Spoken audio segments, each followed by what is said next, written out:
জয় শ্ৰীৰাম বন্ধুসকল। অহা 2 মে 2024 ইংৰাজী তাৰিখে দেৱগুৰু বৃহস্পতিয়ে বৃষ ৰাশিত ৰাশি পৰিৱৰ্তন কৰিব। দেৱগুৰু বৃহস্পতিয়ে এটা ৰাশিত আপোনাৰ 1 বছৰ সময় অতিবাহিত কৰে। 1 বছৰ সময় আমাৰ মানৱ জীৱনৰ কাৰণে এটি বহুত ডাঙৰ সময় হয় আৰু এটা বছৰত আমাৰ জীৱনত বহুতখিনি ঘটনাই সংঘটিত হয়। দেৱগুৰু বৃহস্পতিৰ দুটি বিশেষ দৃষ্টি আছে। ইয়াৰ ভিতৰত এটা হৈছে পঞ্চম দৃষ্টি আৰু এটা হৈছে নৱম দৃষ্টি।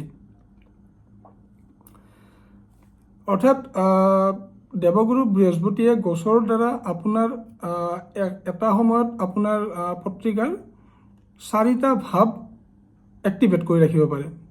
এটা ভাৱত স্থিত হৈ তথা 3টা ভাৱত দৃষ্টি প্ৰদান কৰি।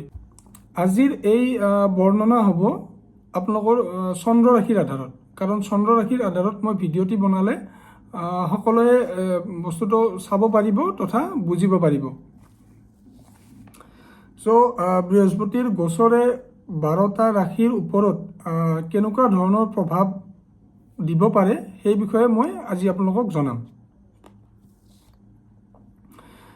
বৃহস্পতিদেৱে নিজৰ শত্ৰুৰ ৰাশি অৰ্থাৎ দৈত্যগুৰু শুক্ৰাচাৰ্যৰ ৰাশিত বৃষ ৰাশিত গোচৰ কৰিব। যোৱা প্ৰায় এটা বছৰে দেৱগুৰু বৃহস্পতি মিত্ৰ গ্ৰহ মংগলৰ ৰাশি মেষ ৰাশিত আছিলে। বৃষভ ৰাশি হৈছে কালপুৰুষৰ 2য় ভাৱৰ ৰাশি আৰু 2য় ভাৱত থাকি দেৱগুৰু বৃহস্পতিয়ে 2য়, 6ষ্ঠ তথা 10ম অৰ্থাৎ অৰ্থ ত্ৰিকোণ এক্টিভ কৰি ৰাখিব আগন্তুক এই গোটেই বছৰটো। গতিকে অভাৰঅল এই বছৰটো সকলোৰে বাবে মই ভাল বুলিব পাৰোঁ, কাৰণ এটি শুভ গ্ৰহ দেৱগুৰু বৃহস্পতিয়ে সকলোৰে বাবে কালপুৰুষৰ অৰ্থ ত্ৰিকোণটো এক্টিভেট কৰি ৰাখিব। মেষ ৰাশিৰ বাবে দেৱগুৰু বৃহস্পতিৰ গোচৰ হ'ব আপোনালোকৰ ধন ভাৱত। ধন ভাৱত স্থিত হৈ বৃহস্পতিয়ে আপোনালোকৰ 6ষ্ঠ ভাৱ তথা 10ম ভাৱক অৰ্থাৎ কৰ্মভাৱক প্ৰভাৱিত কৰিব। মেষ ৰাশিৰ বাবে দেৱগুৰু বৃহস্পতি হৈছে আপোনাৰ ভাগ্যস্থানৰ অধিপতি তথা ব্যয়স্থানৰ অধিপতি। ভাগ্যস্থানৰ অধিপতি ধনস্থানত অহাটো খুবেই ভাল কথা বুলি ক'ব পাৰি ধনৰ ক্ষেত্ৰত। 6ষ্ঠ স্থানত আপোনালোকৰ বৃহস্পতিৰ দৃষ্টি থকাৰ বাবে আপোনালোকৰ যদি কোনোবাৰ লোন হোৱা নাই বা হৈ আছে, তো এই আগন্তুক বছৰটোত আপোনালোকে লোন পাব পাৰে। কোনোবাই যদি কম্পিটিটিভ এক্সাম দিয়াৰ কথা ভাবি আছে, আপোনালোকে আগবাঢ়ক, কাৰণ কম্পিটিটিভ এক্সামত আপোনালোকে সফলতা লাভ কৰিব পাৰে। কাৰণ সংঘৰ্ষ স্থান 6ষ্ঠ স্থানত দেৱগুৰু বৃহস্পতিৰ শুভ দৃষ্টি 5ম দৃষ্টি পৰিছে। কোনোবা যদি দীৰ্ঘদিন ধৰি ৰোগগ্ৰস্ত হৈ আছিলে, আগন্তুক বছৰটোত আপোনালোকে ৰোগৰ পৰা মুক্তি পোৱাৰ প্ৰবল সম্ভাৱনা আছে। যদি কোনোবাৰ কোৰ্ট কেছ লাগি আছিলে, আগন্তুক বছৰটোত আপোনালোকে কোৰ্ট কেছৰ পৰা মুক্তি লাভ কৰিব পাৰে। বৃহস্পতিৰ 9ম দৃষ্টি আপোনালোকৰ কৰ্মভাৱ তথা 10ম ভাৱত পৰিছে। কৰ্মভাৱত বৃহস্পতিৰ দৃষ্টি থকাৰ বাবে আপোনালোকৰ কেৰিয়াৰৰ ফালেদি উন্নতিৰ যোগ এটি সূচাইছে আগন্তুক বছৰটোত। আৰু আগন্তুক বছৰটোত আপোনালোকৰ ছ'চিয়েল ষ্টেটাছ উন্নত হ'বলৈ গৈ আছে। মেষ ৰাশিৰ বাবে দেৱগুৰু বৃহস্পতিৰ ধনভাৱত গোচৰ শুভ বুলিব পাৰি।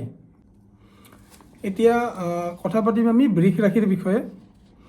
বৃষ ৰাশিৰ বাবে আপোনালোকৰ জন্ম ৰাশিতেই বৃহস্পতিদেৱৰ গোচৰ হ'ব। বৃষ ৰাশিৰ বাবে বৃহস্পতিদেৱ হৈছে আপোনালোকৰ 8ম তথা 11ম স্থানৰ অধিপতি। বৃষ ৰাশিৰ লগ্নত বৃহস্পতিৰ গোচৰ হোৱাৰ বাবে আপোনালোকৰ 5ম তথা 9ম ভাৱ বৃহস্পতিয়ে এক্টিভ কৰি ৰাখিব, লগতে 7ম ভাৱো এক্টিভ কৰি ৰাখিব। 5ম ভাৱ এক্টিভ থকাৰ বাবে আপোনালোকৰ সন্তান, শিক্ষা, পদপ্ৰাপ্তি বা বুদ্ধিৰ বিকাশৰ বাবে আগন্তুক বছৰটো শুভ বুলি ল'ব পাৰি, কাৰণ এইবিলাক দিশ আপোনালোকৰ আগন্তুক বছৰটোত উন্নত হ'বলৈ গৈ আছে। অৰ্থাৎ কোনোবাৰ যদি সন্তান পঢ়ি থকা সন্তান আছে তেওঁলোকৰ বাবে আগন্তুক বছৰটো শুভ বুলিব পাৰি, কাৰণ তেওঁলোকৰ সন্তানৰ বিদ্যাস্থানটো উন্নত হ'বলৈ গৈ আছে। প্ৰেম প্ৰসংগৰ বাবে আগন্তুক বছৰটো ভাল। আপোনালোকৰ বিদেশ যাত্ৰা হ'ব পাৰে আগন্তুক বছৰটোত, বা দূৰ যাত্ৰা বা ধাৰ্মিক যাত্ৰাও হ'ব পাৰে। আপোনালোকৰ ত্ৰিকোণ ভাৱ তথা ধৰ্ম ভাৱ, নৱম ভাৱ এক্টিভ হোৱাৰ বাবে আপোনালোকৰ ধৰ্ম বা ধাৰ্মিক কাৰ্যৰ প্ৰতি আহিব লগা বছৰটোত ৰুচি বাঢ়িব যেন দেখাইছে। চ' বৃষ ৰাশিৰ বাবে এই গোচৰটো, বৃহস্পতিদেৱৰ গোচৰটো শুভ ল'ব পাৰি। এতিয়া কথা পাতিম আমি মিথুন ৰাশিৰ বিষয়ে। মিথুন ৰাশিৰ বাবে দেৱগুৰুৰ বৃহস্পতিৰ গোচৰ হ'ব আপোনালোকৰ ব্যয় ভাৱত। ব্যয় ভাৱৰ পৰা বৃহস্পতিয়ে আপোনালোকৰ চতুৰ্থ স্থান, ষষ্ঠ স্থান তথা অষ্টম স্থান এক্টিভ কৰি ৰাখিব আগন্তুক বছৰটোত। চতুৰ্থ স্থানত বৃহস্পতিৰ গোচৰ হোৱাৰ বাবে আপোনালোকৰ যান বাহন, ঘৰ, মাটি, প্ৰপাৰ্টি আদি ক্ৰয়ৰ এটি যোগ সূচাইছে আহিব লগা বছৰটোত। অষ্টম স্থানত বৃহস্পতিৰ দৃষ্টি থকাৰ বাবে আপোনালোকে আহিব লগা বছৰটোত উত্তৰাধিকাৰী সূত্ৰে বা ইনহেৰিটেঞ্চৰ দ্বাৰা আপোনালোকে প্ৰপাৰ্টি লাভৰ যোগ এটি সূচাইছে। দ্বাদশ স্থানত বৃহস্পতি স্থিত হোৱাৰ বাবে আপোনালোকৰ আহিব লগা বছৰটোত অলপ খৰচ বাঢ়িব পাৰে। চ' আপোনালোকে অলপ খৰচত নিয়ন্ত্ৰণ ৰাখিব লাগিব। আগন্তুক বৰ্ষটোত আপোনালোকে ধাৰ্মিক ক্ষেত্ৰত মন লগালে শুভ ফল নিশ্চয়কৈ লাভ কৰিব পাৰিব বুলি মই ক'ব পাৰোঁ। আহিব লগা বছৰটোত আপোনালোকে শহুৰৰ ঘৰৰ পৰাও লাভৰ যোগ এটি সূচাইছে।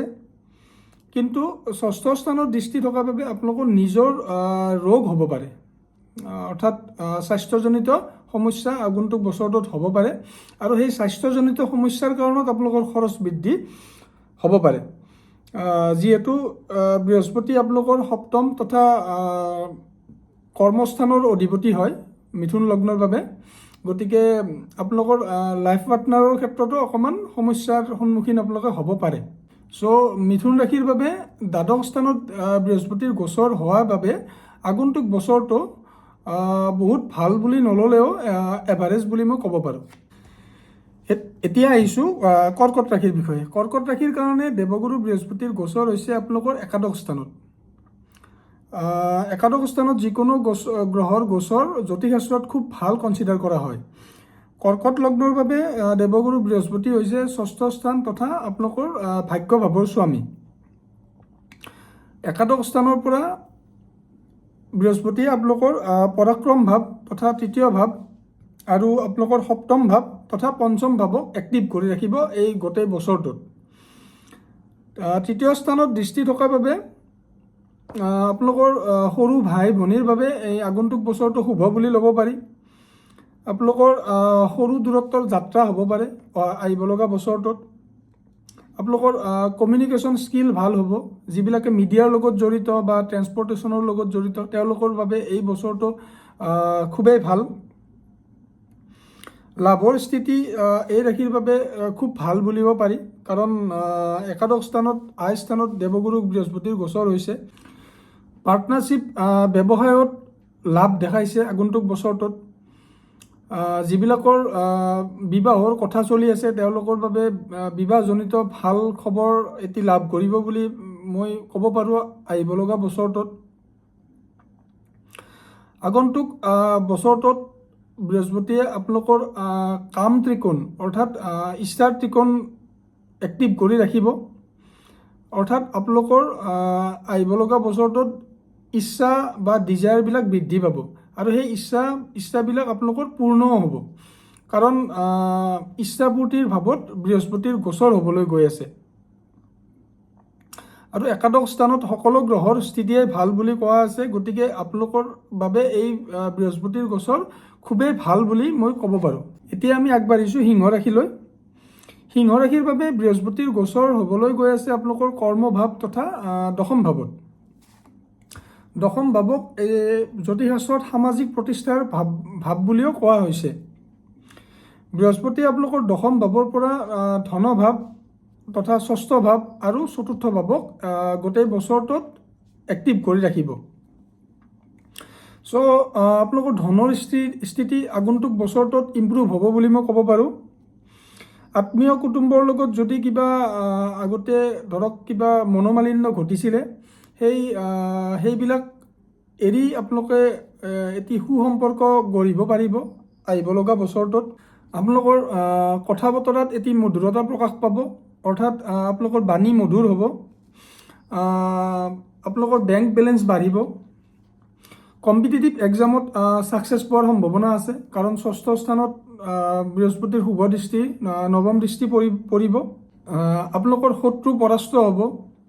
মাত্ৰ আপোনালোকে অকণমান নিজৰ স্বাস্থ্যজনিত সমস্যাৰ পৰা বাচিব লাগিব, অৰ্থাৎ নিজৰ স্বাস্থ্যৰ অকণমান ধ্যান ৰাখিব লাগিব।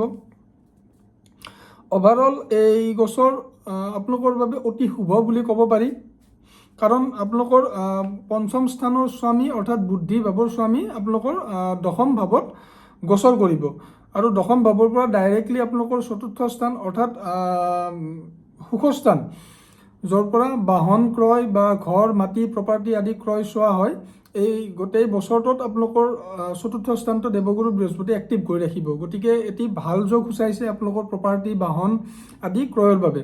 গতিকে এই গোচৰ আপোনালোকৰ বাবে খুব শুভ বুলি মই ক'ব পাৰোঁ। এতিয়া আমি আগবাঢ়িছোঁ কন্যা ৰাশিলৈ।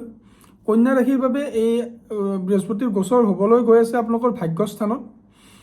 ভাগ্যস্থানৰ পৰা বৃহস্পতিয়ে আপোনালোকৰ লগ্নস্থান, পঞ্চম স্থান তথা তৃতীয় স্থানত দৃষ্টি দিব। লগ্নত দৃষ্টি দিয়াৰ বাবে আপোনালোকৰ আহিব লগা বছৰটোত পাৰ্চনেলিটি ইম্প্ৰুভ হ'ব। আপোনালোকে নিজক প্ৰমাণ কৰাৰ বাবে সুযোগ বা অপৰচুনিটি লাভ কৰিব। জীৱনসংগীৰ লগত অকণমান মতবিৰোধ হ'ব পাৰে বা বিচাৰ নিমিলিব পাৰে। পঞ্চম স্থানত বৃহস্পতিৰ দৃষ্টি থকাৰ বাবে যিবিলাকে উচ্চ শিক্ষাৰ লগত জড়িত হৈছে তেওঁলোকৰ বাবে খুব শুভ। আপোনালোকৰ সন্তান প্ৰাপ্তি হ'ব পাৰে, আপোনালোকৰ প্ৰতিভাৰ বিকাশ হ'ব, আপোনালোকে ধাৰ্মিক ক্ষেত্ৰত দান কৰিব পাৰিব, তথা আপোনালোকৰ বাবে দূৰ যাত্ৰাৰ যোগ সূচাইছে বৃহস্পতিয়ে। আপোনালোকৰ যদি কিবা ৰৈ থকা কাম আছে, যিবিলাক কাম ধৰক যোৱা 2-1 বছৰত সমাধা হোৱা নাই, তেনেকুৱা কাম এই বছৰটোত আপোনালোকৰ সমাধা হোৱাৰ যোগ আছে। চ' ভাগ্যস্থানত হ'ব লগা এই গোচৰ কন্যা ৰাশিৰ বাবে খুব ভাল যোগ লৈ আহিব, তথা ভাগ্য উন্নতিৰ হ'ব বুলি মই ক'ব পাৰোঁ। চ' আপোনালোকে ভিডিঅ'টো কেনেকুৱা পালে কমেণ্ট কৰি জনাব। ধন্যবাদ।